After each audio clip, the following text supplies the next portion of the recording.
بسم اللہ الرحمن الرحیم۔ زمین پر نرمی اور عاجزی سے چل، کیونکہ اس کے نیچے ایسے لوگ دفن ہیں جو تم سے اعلیٰ تھے۔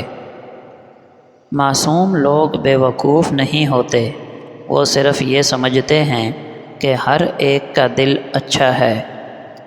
عقل مند وہ ہے جو انجام سوچ کر کام کرے۔ اچھی بات بھی اگر سخت اور ترش لہجے میں کہی جائے تو وہ اپنا اثر کھو دیتی ہے۔ کبھی کبھی یہ سوچ کر بھی شکر ادا کیا کریں کہ جو زندگی آپ جی رہے ہیں وہ بہت سے لوگوں کی خواہش ہے۔ مشین کو زنگ لگے تو پرزے شور کرنے لگتے ہیں، اور اگر عقل کو زنگ لگ جائے تو زبان فضول بولنے لگتی ہے۔ جب کسی کے لیے آپ کا ہونا نہ ہونا برابر ہو تو اس کو اپنے ہونے کا بار بار احساس دلاتے رہنا بے معنی ہے۔ رابطے اتنے ہی رکھو جتنے تکلیف نہ دیں۔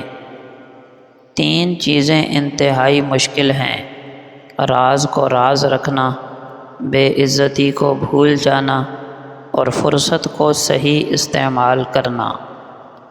اچھی شکل بنانے کے لیے انسان بہت کچھ کرتا ہے، لیکن اخلاق اچھا بنانے کے لیے کچھ نہیں کرتا۔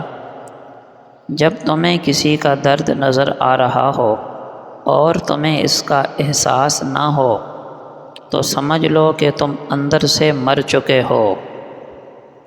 اگر آپ کا چھوٹا سا کاروبار ہے، 2 وقت کی روٹی میسر ہے، شام کو بیوی بچوں کے ساتھ ہنسی مذاق کا وقت مل جاتا ہے، تو یقین جانیے کہ آپ دنیا کے امیر ترین شخص ہیں۔ دل پر واقع ہونے والا گناہ کپڑے پر گرنے والے تیل کی مانند ہے۔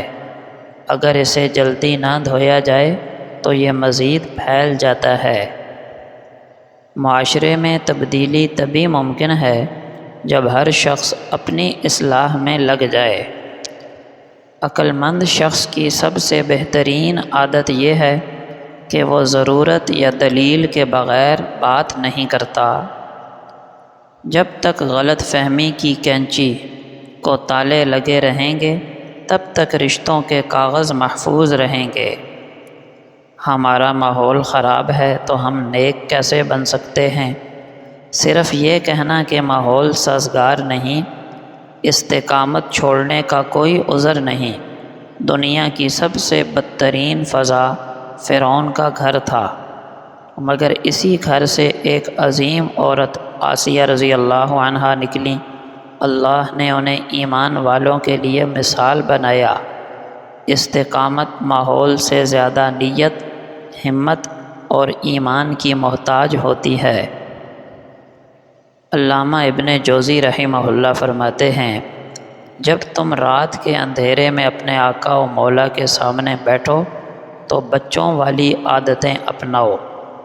مطلب یہ ہے کہ رات کی تنہائی میں جب تم تہجد، دعا یا توبہ کے لیے اللہ کے حضور میں آؤ تو بڑائی، تکلف اور ظاہری رکھ رکھاؤ کو چھوڑ کر آؤ، بلکہ اس معصوم بچے کی طرح بن جاؤ جو صرف بھروسہ، محبت اور امید سے بھرا ہوتا ہے۔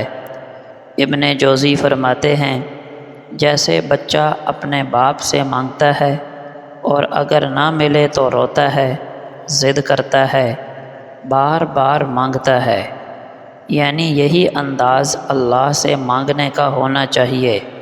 آنسوؤں کے ساتھ مانگو، دل سے بار بار مانگو، مایوس نہ ہو، یہ یقین رکھو کہ میرا رب سن رہا ہے، بس وقت آنے والا ہے۔ یہ قول ہمیں دعا کا وہ انداز سکھاتا ہے جس میں دل جھکا ہوا ہو، آنکھیں بھیگی ہوں، زبان عاجز ہو، امید مضبوط ہو۔ یہ وہ دعا ہوتی ہے جسے اللہ بہت پسند فرماتا ہے، کیونکہ یہ عاجزی، یقین اور محبت کا امتزاج ہوتی ہے۔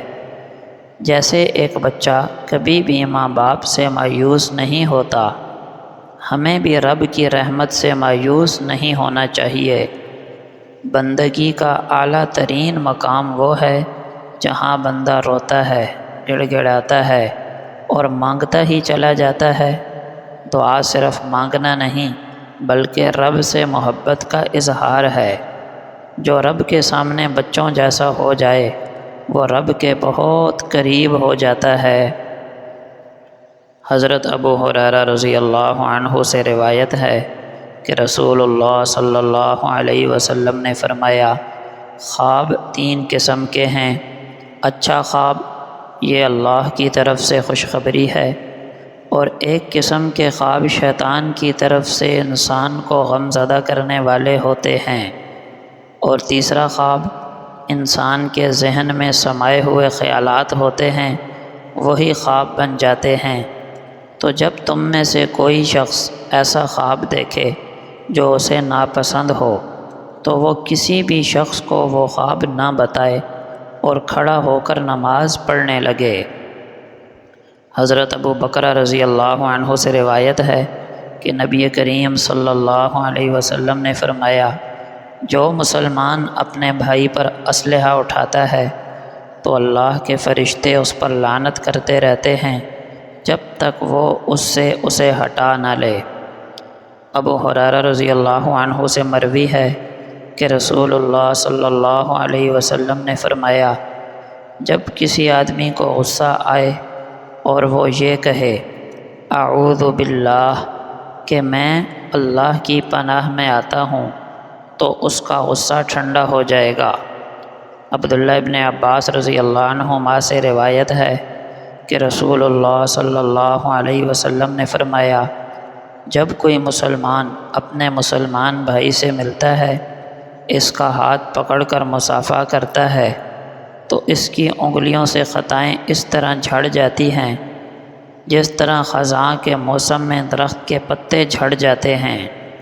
عبداللہ بن عمر بن عاص رضی اللہ عنہ سے مروی ہے کہ رسول اللہ صلی اللہ علیہ وسلم نے فرمایا، تم رحم کرو، تم پر رحم کیا جائے گا، تم معاف کر دو، اللہ تمہیں معاف کر دے گا۔